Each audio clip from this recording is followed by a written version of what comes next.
ይቺን ሀገር የመጠበቅ የሁላችንም ኃላፊነት ነው። እኔ ለኮስኩት ክብሪት ብዙዎችን ያቀጣጥላል። የተቀጣጠሉ ሀገሮችን ብዙዎችን አይተናል።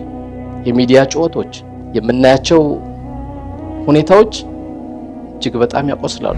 እንደ ሀገር በሶስት ጉዳዮች ታምናል። በተለይም በኢትዮጵያ ኦርቶዶክስ ተዋሕዶ ቤተክርስቲያን አማኝ የሆን ነው። አንደኛው ከጋብቻ ጋር ያለነው በጋብቻ ያለን ብዙ ችግሮችን እንደዚሁ መተውብናል። ሁለተኛው ክብረ ክህነት ነው። ከዛ ባለፈ በኋላ ደግሞ ምንኩስና ነው። የሚቃወም ይቃወመኝ፣ የሚጠላ ይጥላኝ፣ ቤተክርስቲያንን የሚጨርሳት የውስጧ ዘረኝነት ነው። የውስጧ መበላለጥ ነው የሚጨርሳት። የሃይማኖት አባት ነን የሚሉ ሰዎች ካባ ለብሰው ጭንቅላታቸው ላይ ጠምጥመው ግደለው፣ ስቀለው፣ ተዘጋጅለት፣ ፍጀው እንደ ጮህታችንማ ቢሆን አባቶቻችን ከ3 ሰዓት ጀምሮ በቅኔ ማለት እንደሚጮሁት እንደ ኪዳኑ፣ እንደ ቅዳሴው፣ እንደ ምህላው ምእመናን እንደሚመጸውተው ገዳም ለገዳም እንደሚዞረው ቢሆንማ አይደለም በኢትዮጵያ የሰው ጠማማ የእንጨት ጠማማ ይበቅል ነበር። ነገር ግን ቁመታችን እንደ ድንጋይ፣ ጮህታችን እንደ ቁራ ነው። ውሸት ነው። ቅዳሴያችን አለ መስዋዕት አያርግ። መስዋዕት ቢያርግማ መቼ ንጹህ ደም ይፈስ ነበረ? መቼ በአንድ ጉድጓድ 24 ሰው ይቀበር ነበረ? የሃይማኖት ጎራ ለማስያዝ ሀገርን እንደዚህ አይነት የዘመን መጨረሻ ተሳሪ ነጋሪ ሲያልፍ ልቃች ሚዲያ እዚህ አይነት ሰዎች ለፈኑ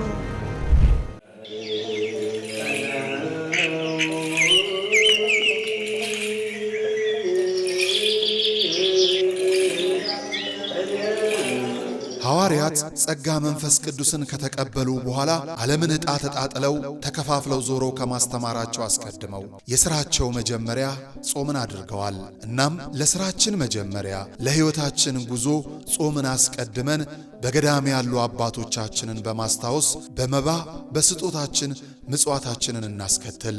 የሞት አንሳ ማር ቅዱስ ሚካኤል አንድነት ገዳም የአባቶቻችንን በዓት ልንጨርስ ጥቂት ቀርቶናልና አግዙን። ጾሙን የበረከት ጾም ያድርግልን። አሜን።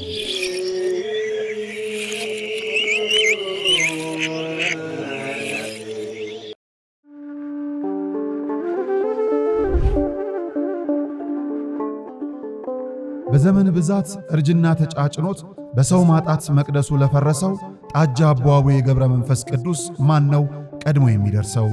ምድሩ ለምለም ሀገሩ የጀግና ጦርነት ፈተነው እንጂ የማያውቅ ልመና። ዛሬ ግን አዛውንቶቹ ጉልበት ከርቷቸው ወጣቶቹ ግራ ገብቷቸው የአቡዬ ቤተ መቅደስ ሊፈርስ ተቃርቧልና ስለ አቡዬ ብላችሁ የጻድቁን ቤተ መቅደስ እንገንባ።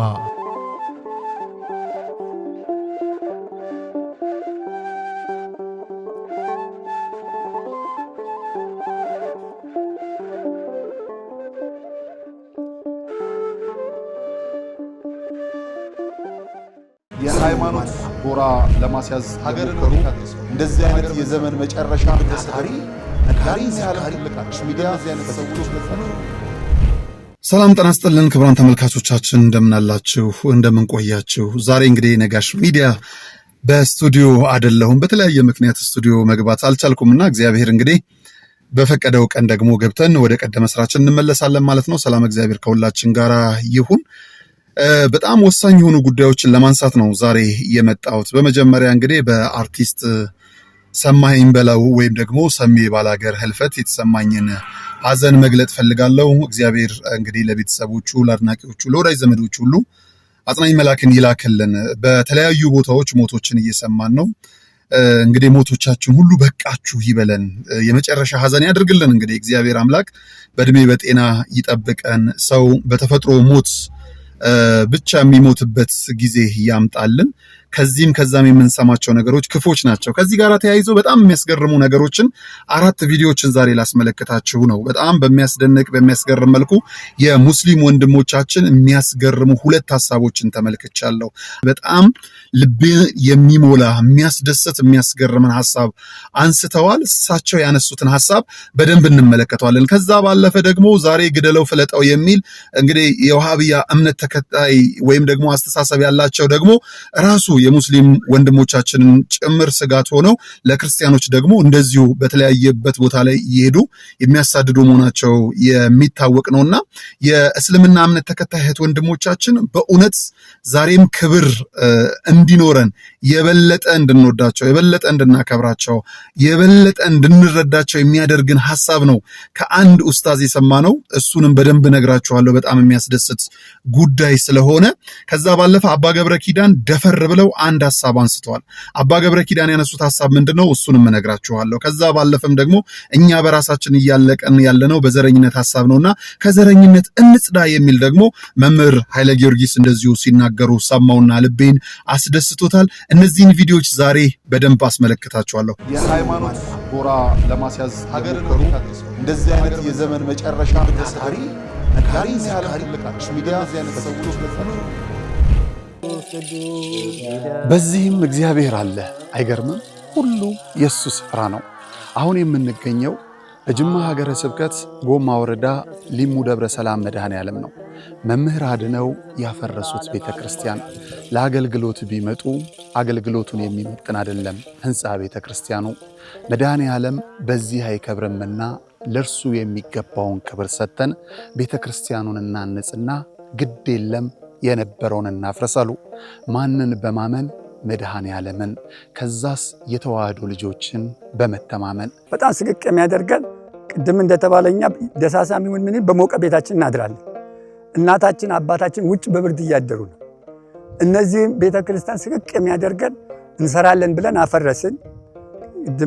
አባቶች በሰጡት ይዞት የነበረ የተሰራ መሬት በአይጥ በምስጥ በምናምን ፈራረሰ፣ ወደቀ። የተሻለ እናደርጋለን ስንል ያው የአቅም ውስንነት የዚህ ያለው የኑሮ ውድነት ስላገደን አሁንም እኛ በጣም ውስጣችን የሚበላን አሁን በጣም አቅማችን በማነሱ እገዛ እንፈልጋለን።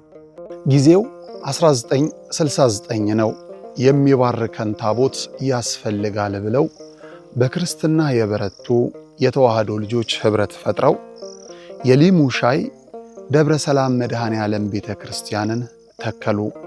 እነሆ በአገልግሎት ብዛት መሰረቱ ፈርሶ ጉልላቱ እንዲህ ወድቋል። ውሃ መሰረታዊ ነገር ነው። የአብነት ትምህርት ደግሞ ለቤተክርስቲያን መሰረታዊ ነገር ነው። ትክክል ነውና አሁን እነዚህ ልጆች እስካሁንም የተማሩትም አሁንም ያሉትን የሚያድሩበት የምታዩት ነው። መቃብር ቤት ነው የሚያድሩት።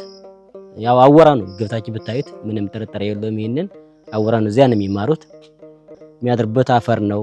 ቢያንስ እንኳን መጠለያ አሁን ማታ ማታ እንደምታዩት በዚህ ዝናብ ይመጣል፣ ውሽንፍር ነው የሚመታቸው። ቁጭ ብሎ የሚማሩበትን ትምህርት ቤት ቢሰራ እጅግ የተሻለ ነገር ነው። የተዋህዶ ልጆች በውጪም በውስጥም ያላችሁ ይህ ደብር ታላቅ የበረከት ስፍራ ነው። እመኑኝ፣ የሰራችሁት ይባረካል፣ የጠየቃችሁት ይመለሳል። የቦታው ተአምር በሰው ልጆች እጅ ሥራ አጥር የለውም። ባለቤቱ ግን በተፈጥሮ ጫካ ዙሪያውን አጥሮ ቤቱን ይጠብቃል። ቤቱ ደግሞ ፈርሶ የኛን በረከት ይጠባበቃል። የለመነው እንዲመለስ የጠፋብን እንዲገኝ ለመድኃኔዓለም እንስጥ። የሃይማኖት ጎራ ለማስያዝ ሀገር እንደዚህ አይነት የዘመን መጨረሻ ታሪ ነጋሪ ሲያልቃች ሚዲያ ዚያነት ሰዎች ቀዳሚ የምናደርገው ግን አርሲ ወይስ አክሱም በሚል ያነሱት ሐሳብ ሁሉን ሊገዛ የሚችል ሐሳብ ነው። በእውነት በጣም ጥሩ ሐሳቦች ናቸውና ቁጭ ብለን መነጋገር ብንችል ክቡር የሆነው የሰው ልጅ እንደዚህ ሊያልፍ አይገባምና እሳቸው ያነሱትን ሐሳብ እስቲ እንዲህ ተከታትለን ዳግም እንመለስ። ተረጋጋና አዳምጥ። ከማንንም የተሻልክን ስትባል ስለምትበላና ስለምትጠጣ አይደለም፣ ቀኝና ግራዎችን ስለምታይ ኋላና ፊቶችን ስለምታይ ነው። የተረጋጋ ሰው ደግሞ በለው፣ ግደለው፣ እንዳትለቀው፣ ተዘጋጅለት፣ አንገቱን ቁረጠው አይልም። ያለችን አንድ ሀገር ናት። እቺን ሀገር የመጠበቅ የሁላችንም ኃላፊነት ነው። እኔ ለኮስኩት ክብሪት ብዙዎችን ያቀጣጥላል። የተቀጣጠሉ ሀገሮችን ብዙዎችን አይተናል። የሚዲያ ጩኸቶች፣ የምናያቸው ሁኔታዎች እጅግ በጣም ያቆስላሉ። አንድን ቤት ለማቀጣጠል፣ አንድን ህንፃ ለማጥፋት አንድ ክብሪት ይፈልጋል። ያ ክብሪት ደግሞ አንድ ሰው ነው። ያ ሰው ደግሞ ምላሱን ካልያዘ፣ ችግሮች ሲከሰቱ ቀኝና ግራ ካላየ፣ የፊትና የኋላውን ካላየ የትኛውን እስላም ለመግደል ነው? የትኛውን ክርስቲያን ለመግደል ነው? በመግደል እስልምና ማጥፋት አይቻልም። በመግደል ክርስትናን ማጥፋት አይቻልም። ወጣ ያሉ ሰዎች ምን ጊዜም ይገኛሉ። የእነዚህ ሰዎች ዓላማ ደግሞ ላለማሳካት ተረጋግቶ ሂደቶችን ማየት ያስፈልጋል። የጠፉ ሀገሮችን አይተናል። እጅግ በጣም እናት ከልጅ የተለየችበት፣ ልጅ ከእናት የተበተነበት፣ ትዳር ዜሮ የሆነበት፣ ልማት የጠፋበት፣ አለን የሚሉት የሀገራችን መኩሪያቸው ካፒታላቸው ድቅቅ ያለበት ይህን ተመኝተን ነው? የሌሎችን ዓላማ በሞባይል ስለተጮኸ ሐቅ ያዙ ብለን ሳይሆን መናገር ያለብን እውነት ነው እውነት አይደለም። ይህን ነገር ለማረጋጋት ምን ይጠበቅብኛል ነው። እጅግ በጣም ደግሞ የሚያሳዝነው የሃይማኖት አባት ነን የሚሉ ሰዎች ካባ ለብሰው ጭንቅላታቸው ላይ ጠምጥመው ግደለው፣ ስቀለው፣ ተዘጋጅለት፣ ፍጀው ካለ ታች ያለው ምንመና ምንስ ቢል ምን ተሳሰራለች? በየጊዜው አስከፊ ነገሮች ልትሰማ ትችላለህ። ግን ሞባይል ላይ ተስሜታ የሆነ የምትወስዳቸው እርምጃዎች በሰማይም በምድርም ዋጋ ያስከፍለዋል። ያንተ ትልቅነት መገለጫ በቀኝም በግራም ከፊትም ከኋላም ምንድነው የጉዳይ ምንድነው ትርፉ እያልክ መመዘን እንጂ ማይክሮፎን ይዘን በጨውን ቁጥር እቺን አንድ ያለችን ሀገር እንዳናጠፋ መልእክቴን ለማስተላለፍ ነው። ሰላም እግዚአብሔር ከሁላችን ጋር ይሁን። ክቡራን ተመልካቾቻችን ተመልሰን ተገናኝተናል ከኡስታዙ ንግግር ማለት ነው። በተከታይነት ደግሞ የምናመራው በጣም የሚያስገርም የሚያስደንቅ አንድ ጉዳይ አለ በቤተ ክርስቲያናችን ውስጥ። እንግዲህ ባህታውያንን ባያዮች በጣም ብዙዎች በዝተዋል፣ ጸበል ቦታ ላይ እየሰፈሩ ግን በትክክል ሰይጣን ያለበት ቦታ ላይ ሄደው ከአገልግሎት የተራራቁ ብዙ ሰዎችን እያየን ነውና እነሱን ይመልስልን። እንግዲህ የሰፈረብንን ሰይጣን ባላቸው ተሰጦ ወይም ችሎታ ቢያስለቅቁልን ደስ ይለኛል። እንደ ሀገር በሶስት ጉዳዮች ታምናል። በተለይም በኢትዮጵያ ኦርቶዶክስ ተዋሕዶ ቤተክርስቲያን አማኝ የሆን ነው። አንደኛው ከጋብቻ ጋር ያለ ነው። በጋብቻ ያለን ብዙ ችግሮችን እንደዚሁ መተውብናል። ሁለተኛው ክብረ ክህነት ነው። ከዛ ባለፈ በኋላ ደግሞ ምንኩስና ነው። ከዚህ ከምንኩስና ጋር ተያይዘው ደግሞ ሁሉም ፀጉሩን እያንዠረገገ በዓቱን ጥሎ ወጥቶ በከተማ መኖር ይቻላል የሚለውን ሀሳብን አስፍቶ ለራሱ የሚመቻቸውን ቪኤትና ሌሎች ነገሮችን ይዞ ከእግዚአብሔር ይልቅ ለእነሱ የሚመቹ ምዕመናንን መልምሎ በብዙ ቦታዎች ላይ ዋሻ ውስጥ ሆነው ቤተክርስቲያንን እያደቡብን እያጠቁብን ያሉ እልፎች ናቸው። በተሰጣቸው ጸጋ ፈውስ ድህነትን እየሰጡን ያሉ ጥቂቶች እንዳሉ ቢሆንም ከዚህ ጋር ተያይዞ የቤተክርስቲያን የውስጥ ጠላት ማን ነው ብለው አባ ገብረ ኪዳን በድፍረት ተናግረዋል። አባ ገብረ ኪዳንን ሰምተን እንምጣ። የሚቃወም ይቃወመኝ፣ የሚጠላ ይጥላኝ፣ ቤተክርስቲያንን የሚጨርሳት የውስጧ ዘረኝነት ነው። የውስጧ መበላለት ነው የሚጨርሳት። ክርስቲያን አምስቱ ነው አንድ ሲሆን ግርማ አለው። እኛ ሚሊየን ሆነን እንኳን ግርማ የለንም። ለምን?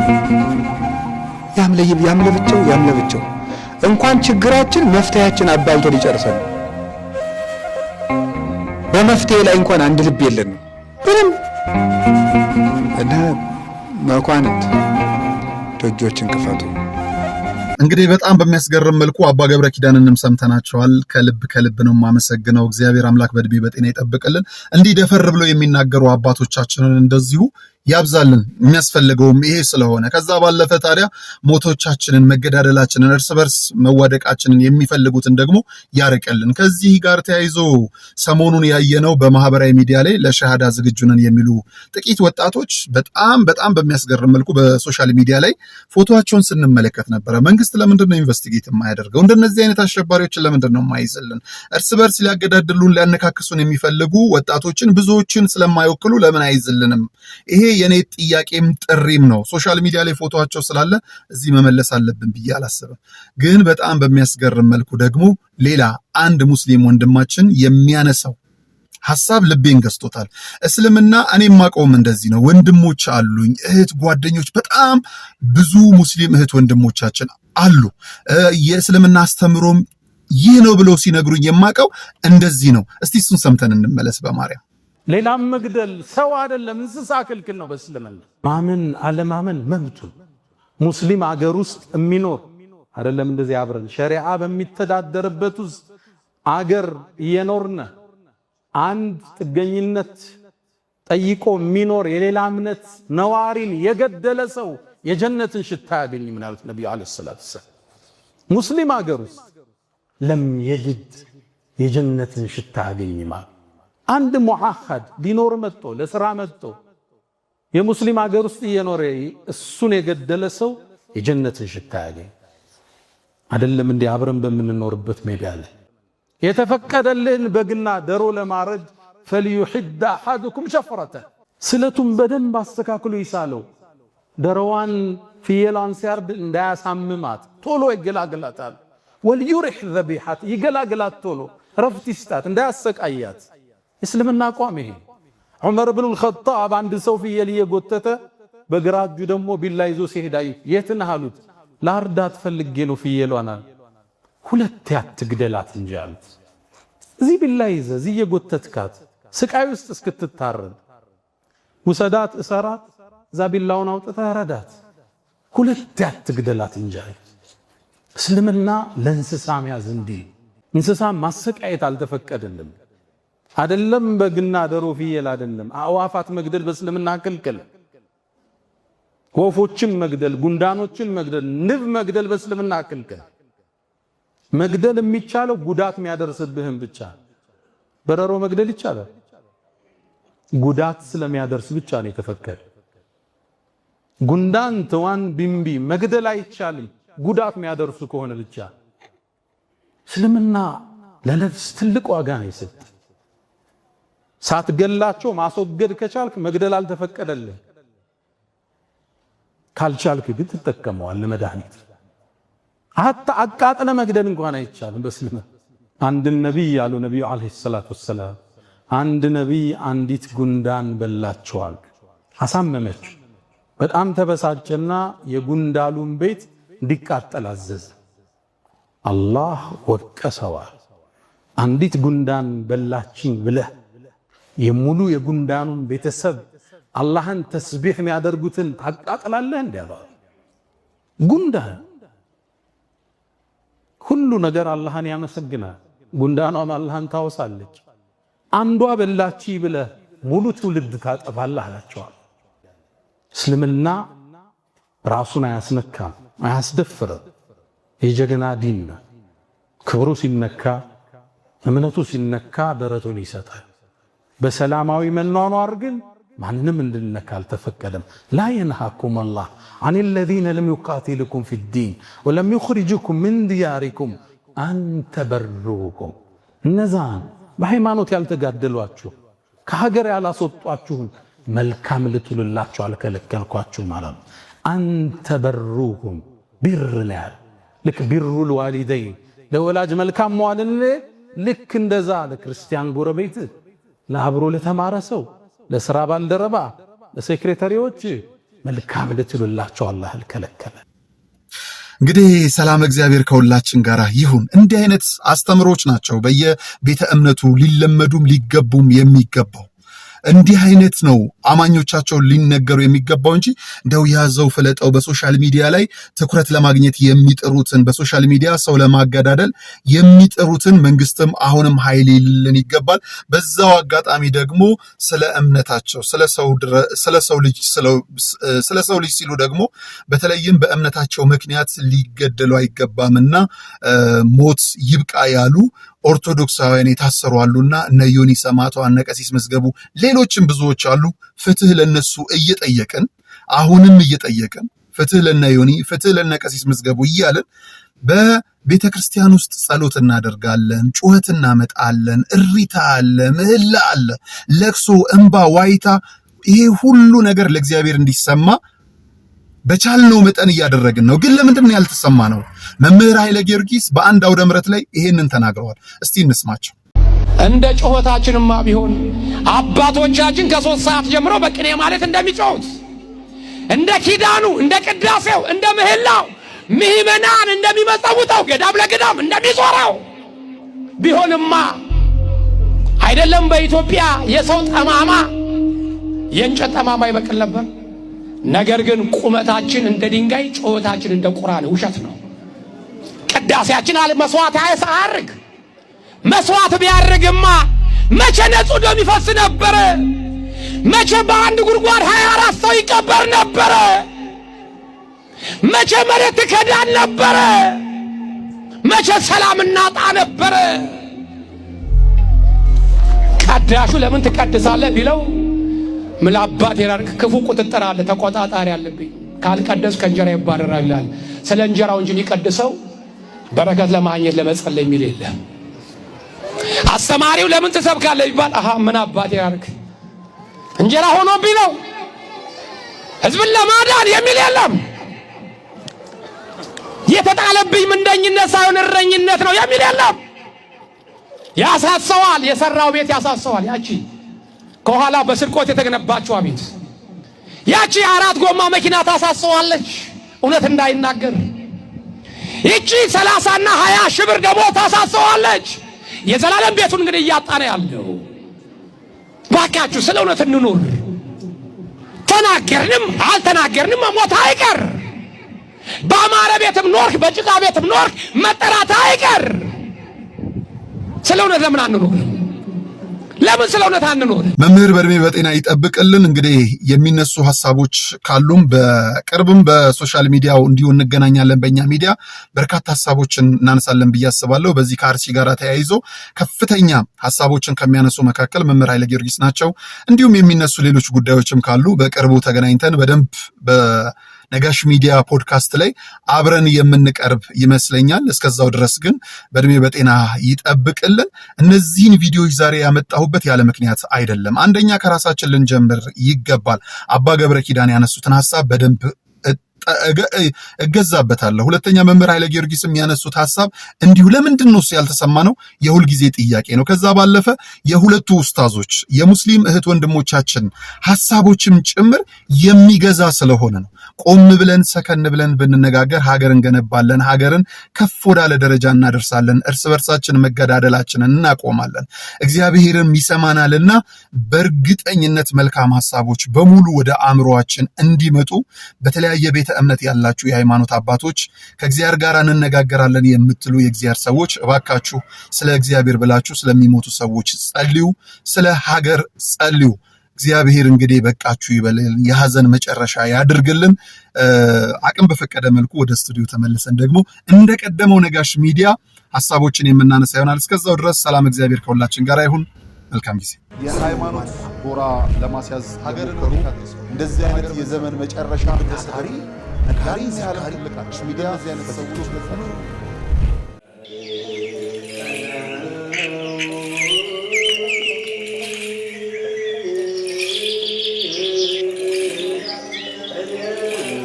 ሐዋርያት ጸጋ መንፈስ ቅዱስን ከተቀበሉ በኋላ ዓለምን ዕጣ ተጣጥለው ተከፋፍለው ዞረው ከማስተማራቸው አስቀድመው የሥራቸው መጀመሪያ ጾምን አድርገዋል። እናም ለሥራችን መጀመሪያ ለሕይወታችን ጉዞ ጾምን አስቀድመን በገዳም ያሉ አባቶቻችንን በማስታወስ በመባ በስጦታችን ምጽዋታችንን እናስከትል። የሞት አንሳ ማር ቅዱስ ሚካኤል አንድነት ገዳም የአባቶቻችንን በዓት ልንጨርስ ጥቂት ቀርቶናልና አግዙን። ጾሙን የበረከት ጾም ያድርግልን። አሜን።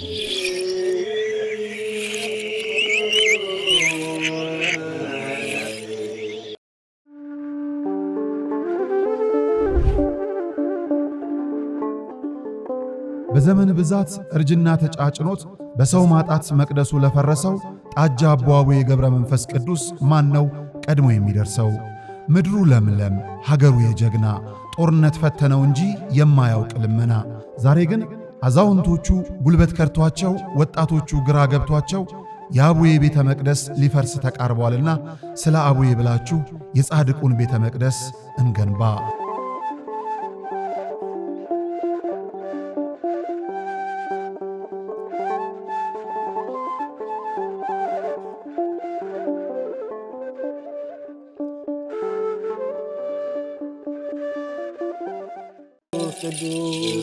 በዚህም እግዚአብሔር አለ። አይገርምም? ሁሉ የሱ ስፍራ ነው። አሁን የምንገኘው በጅማ ሀገረ ስብከት ጎማ ወረዳ ሊሙ ደብረ ሰላም መድኃኔ ዓለም ነው። መምህር አድነው ያፈረሱት ቤተ ክርስቲያን ለአገልግሎት ቢመጡ አገልግሎቱን የሚመጥን አይደለም ህንፃ ቤተ ክርስቲያኑ። መድኃኔ ዓለም በዚህ አይከብርምና ለእርሱ የሚገባውን ክብር ሰጥተን ቤተ ክርስቲያኑን እናንጽና ግድ የለም የነበረውን እናፍረሳሉ። ማንን በማመን? መድኃኔ ዓለምን። ከዛስ የተዋህዶ ልጆችን በመተማመን በጣም ስቅቅ የሚያደርገን ቅድም እንደተባለኛ ደሳሳም ይሁን ምን በሞቀ ቤታችን እናድራለን። እናታችን አባታችን ውጭ በብርድ እያደሩ ነው። እነዚህ ቤተክርስቲያን ስቅቅ የሚያደርገን እንሰራለን ብለን አፈረስን። አባቶች በሰጡት ይዞታ የነበረ የተሰራ መሬት በአይጥ በምስጥ በምናምን ፈራረሰ፣ ወደቀ። የተሻለ እናደርጋለን ስንል ያው የአቅም ውስንነት የዚህ ያለው የኑሮ ውድነት ስላገደን አሁንም እኛ በጣም ውስጣችን የሚበላን አሁን በጣም አቅማችን በማነሱ እገዛ እንፈልጋለን። ጊዜው 1969 ነው። የሚባርከን ታቦት ያስፈልጋል ብለው በክርስትና የበረቱ የተዋህዶ ልጆች ህብረት ፈጥረው የሊሙ ሻይ ደብረ ሰላም መድኃኔ ዓለም ቤተ ክርስቲያንን ተከሉ። እነሆ በአገልግሎት ብዛት መሰረቱ ፈርሶ ጉልላቱ እንዲህ ወድቋል። ውሃ መሰረታዊ ነገር ነው። የአብነት ትምህርት ደግሞ ለቤተ ክርስቲያን መሰረታዊ ነገር ነው። ትክክል ነውና አሁን እነዚህ ልጆች እስካሁንም የተማሩትም አሁንም ያሉትን የሚያድሩበት የምታዩት ነው። መቃብር ቤት ነው የሚያድሩት። ያው አወራ ነው ገብታችሁ ብታዩት ምንም ጥርጥር የለውም። ይሄንን አወራ ነው። እዚያ ነው የሚማሩት። የሚያድሩበት አፈር ነው። ቢያንስ እንኳን መጠለያ አሁን ማታ ማታ እንደምታዩት በዚህ ዝናብ ይመጣል፣ ውሽንፍር ነው የሚመታቸው። ቁጭ ብሎ የሚማሩበትን ትምህርት ቤት ቢሰራ እጅግ የተሻለ ነገር ነው። የተዋህዶ ልጆች በውጪም በውስጥም ያላችሁ ይህ ደብር ታላቅ የበረከት ስፍራ ነው። እመኑኝ፣ የሰራችሁት ይባረካል፣ የጠየቃችሁት ይመለሳል። የቦታው ተአምር በሰው ልጆች እጅ ሥራ አጥር የለውም። ባለቤቱ ግን በተፈጥሮ ጫካ ዙሪያውን አጥሮ ቤቱን ይጠብቃል። ቤቱ ደግሞ ፈርሶ የኛን በረከት ይጠባበቃል። የለመነው እንዲመለስ የጠፋብን እንዲገኝ የመድኃኔ ዓለምን ለመድኃኔ ዓለም እንስጥ። የሃይማኖት ጎራ ለማስያዝ ሀገር እንደዚህ አይነት የዘመን መጨረሻ ነጋሪ ሚዲያ